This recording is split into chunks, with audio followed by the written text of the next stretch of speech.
So I've decided I'm going to do these as best I can daily, but I'm going to be keeping them short and sweet, mainly daily prayers for everybody. So I have a couple things is I have a private WhatsApp prayer group where I try to do this with writing, write out like a daily prayer every day for everybody in that group. I want to go ahead and put that out there. If you'd like to be in that group, it is about 17 or 18 people now, and we just keep each other covered in prayer and support. It's basically just to have support and accountability in our walk with Jesus. But I've just noticed that as my life has gotten a little bit busier, I have a new face in my family. We recently welcomed my second child, our son, Andrew David, into the world just about 2 weeks ago, which was one of the reasons why I haven't been able to do this as often. The second reason why I'm going to be doing these daily videos is I wanted to give some free knowledge out there. I know that there are a lot of growth hackers, and I don't take anything away from people, making a living off helping other people grow on each platform. I do a little bit of that myself, although I will say I think I have the most fair prices in the world and just as much skill as anybody else. So just in case anyone is looking to build their platform and do not want to go into a heavy amount of debt and want to talk to someone who has seen the good, the bad, the ugly of growing a social media, especially a Substack presence, I'm happy to sit down, even just complimentary, just to give you a little bit of insight from my experience. But I don't want to digress there either. Anyways, they say it's 2026. It's going to happen 2026. But if you've been paying attention to the Substack algorithm, Substack has become just another social media platform. I still love Substack. Will continue to use Substack. I'm actually simplifying my digital presence just because of time and effort and investment. And Substack is going to continue to be the main piece of my ministry and how I communicate. But when Substack first came out, it was used as an email newsletter tool. Okay, it's still helpful in that way. But guys, if you're anything like me, I'm subscribed to probably 100 or so people, and I really only read, and thank goodness the people on here are the handful of people that I do read, but people from like Kevin and Mandy, and there's probably about 10 other people that I try to read religiously, right? But the 90 or so other people that I've subscribed to, unless a headline, a subject line really catches my eye, I'm probably not reading it because we're just inundated with these messages, and Substack knows that. So all that to say is that Substack is moving, the algorithm is moving to video. They want to be, I think, more of a long form video content. And so the algorithm is going to favor lives and video posts. So many people have already been seeing that in their metrics, and that's just going to continue to rise. So just some, free knowledge. Uh, if you're out here trying to grow a Substack presence, video is going to be your best conduit of growing that Substack presence.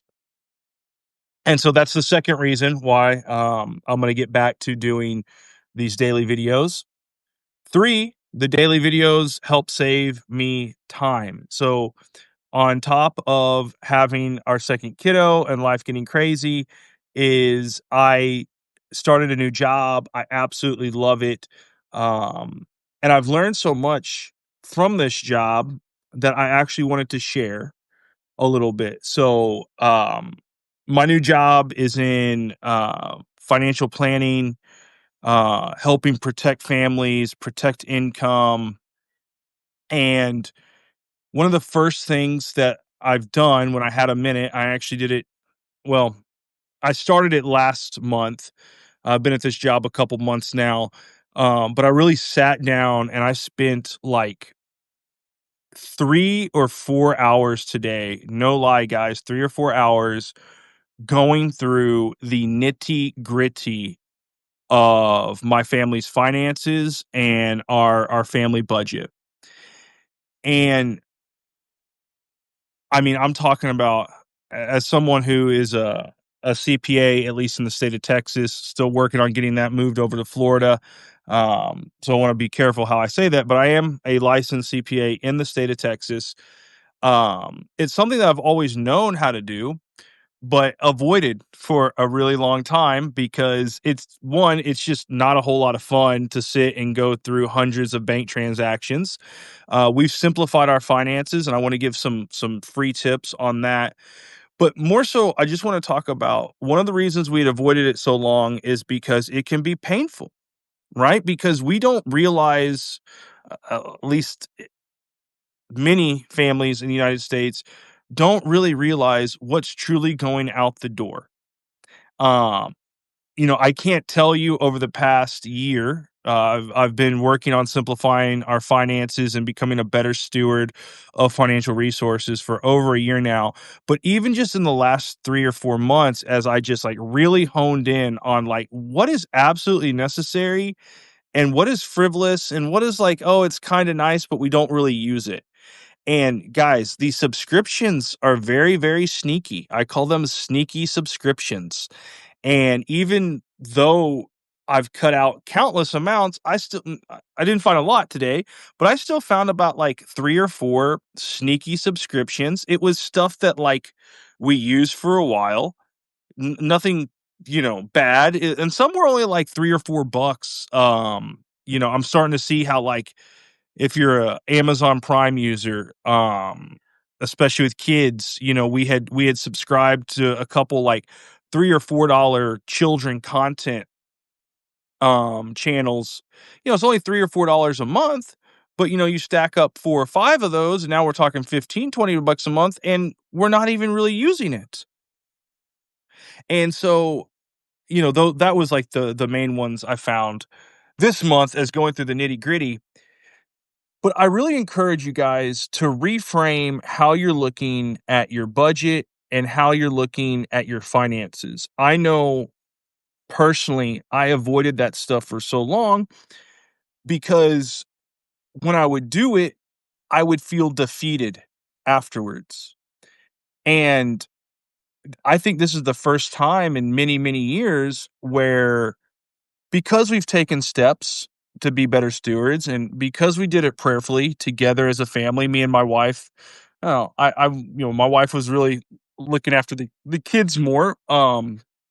So, I took leadership on this, but my wife did sit down and we have our joint checking and our joint savings and just a couple credit cards. And we went through every single transaction over the last 2 months and kind of averaged out, okay, what should we be spending on groceries? And guys, like, I know what it's like. Like, people are hurting. Like, our grocery bill, um, especially with formula now, it was really high. And that now my wife and I are talking about, okay, you know, we didn't make any mistakes. It's not like we were just out spending on useless things, but what can we do? Even if it's 100, even if we just save $100 from last month using coupons and couponing, or, for example, where I live, 7-Eleven, you just give them your phone number, and I know how some people feel about that, but let me just tell you the truth, as someone who's been in marketing and SEO, they already have your phone numbers, alright? Like, so, like, 7-Eleven has a rollback. I give them my phone number, I only buy gas at 7-Eleven, and I save anywhere from 10 to 13 cents a gallon, going to 7-Eleven and using their rollback, right? So it's like that awareness, that awareness, but that awareness comes from getting in at least at least once a quarter, depending on where you are in your finances, but I would say monthly, really getting in the weeds of your finances and doing it prayerfully with God. God, what do we really need this month?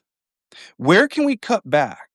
Where can we become more aware of coupons, of bargain days, of maybe like, um, we went over to a friend's house last night for a birthday party, and rather than, just everyone just, guessing what they wanted to bring or putting it all on one family, we really coordinated heavily and we like shared resources and, one person had this and one person had that, all very common and common sense things. But when times are good, I think we tend to like forget about that stuff. And all I can say is this: our budget is still a work in progress. I don't think there's any perfect budget. When I sat and looked at the numbers, there's some places where I was still a little bit frustrated, a little bit disappointed, and even sure felt a little bit of stress. But I reminded myself that doing this exercise is the step of faith of declaring and showing God that you are dedicated and committed to being a good steward.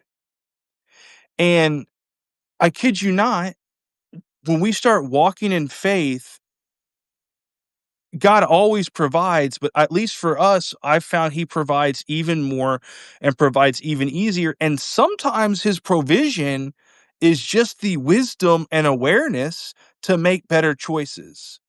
Because what gets measured gets managed. And until we start measuring our budget and our spending and our income and our expenses, then only can we manage it and manage it with and in partnership with God. And that's truly how he's going to bless your finances. It's through stewardship because it's really not mine, not yours. It's all his. And who is faithful with little will also be faithful with much. And so it just reminded me, especially, in regards to my new job and how I'm helping families do the same thing. That's one of the best things about this job that we offer is we meet people where they're at. We offer a no cost, like 30-minute to even an hour long sit down where we go through the nitty-gritty with you. And yeah, they can be sometimes uncomfortable conversations to have, but people walk out the door from these meetings and they at least have a game plan and they feel empowered now because you can't be empowered over something you do not know. But once you know, you can take power over it in partnership with God. And it's been such a blessing on my life. It's been such a blessing on my family's life. It's been such a blessing on the people who I've been working with lives as well that I just couldn't help but share it. And it is my prayer for everyone today is, dear Heavenly Father, Lord, we're coming off a time and live in a country of great excess and luxury. Even people who are struggling financially are better off than 90 to 95% of everyone in this world, Lord. And I just want to thank you. I just want to thank you for that because wealth by itself isn't bad and isn't evil. I know for me, I one of my most disempowering thoughts was just believing that if I had money and I or if other people were quote unquote rich, that it somehow was a bad thing and it meant that they were bad people or evil people, and that's not necessarily true. It's not true at all. For the love of money is the root of all evil. And Lord, you give us strength to be good stewards and to walk in partnership with you over our finances. And as I've grown in my relationship with you, Lord, I've seen how you've blessed us financially. And I see that every time that even when I do the uncomfortable work of getting in the nitty gritty, but in partnership with you, and you give me the wisdom and the awareness, and also bless us with miraculous provision, Lord, my finances seem to increase.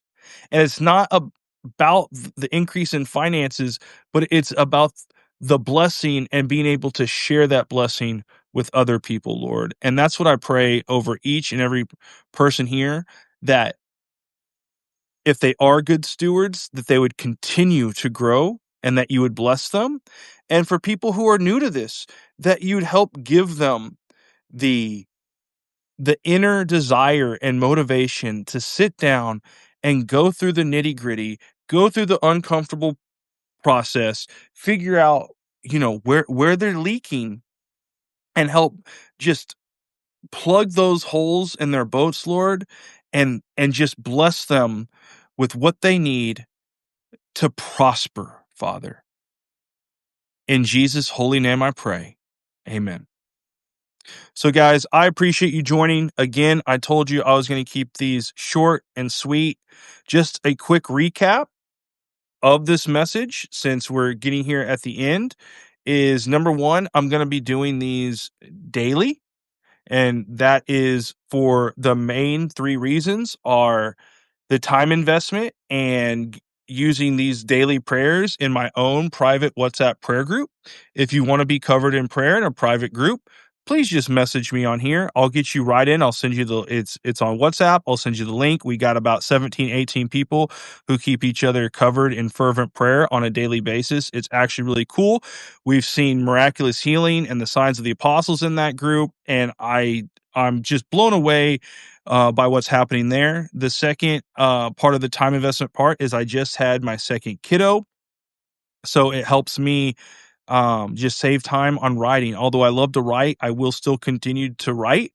These videos just make it so much easier. I also think they're more fun for everybody involved. The third reason is just giving some free Substack growth advice. Is Substack is moving, the algorithm is moving to favor video content.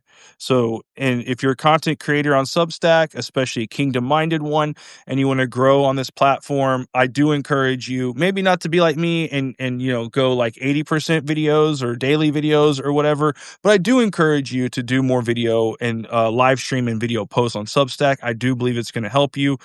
They're moving towards video content. And then the fourth reason for the prayer today was I wanted to share on the stewardship of finances, some things that I'm doing and learning in my new job. If anybody wants to sit down and have a no cost, just talk over personal budgeting, I'd love to sit with you and do that. I'm not going to know who you are unless you reach out. Direct messages are private. You have total confidentiality. Trust me, no matter your financial position, I have seen myself have walked through some crazy stuff. I'm more than happy to show you what me and my family have been able to overcome by submitting just really, really hard financial times to the Lord. It's a judgment-free zone, and I've seen crazy stuff. So you don't have to worry about anything like that. And the fifth and final was I wanted to pray over everybody just to encourage you to continue being or learn to be strong financial stewards and to partner in your finances with God. All right, guys. I love you all. I hope you enjoyed this. I hope you found it helpful. And I hope you have a fantastic Sunday evening and a great start to your week. Because look, for a lot of people, Mondays aren't always fun. But I promise you, when you love what you do and you're in partnership with God, every day is a great day. Love y'all.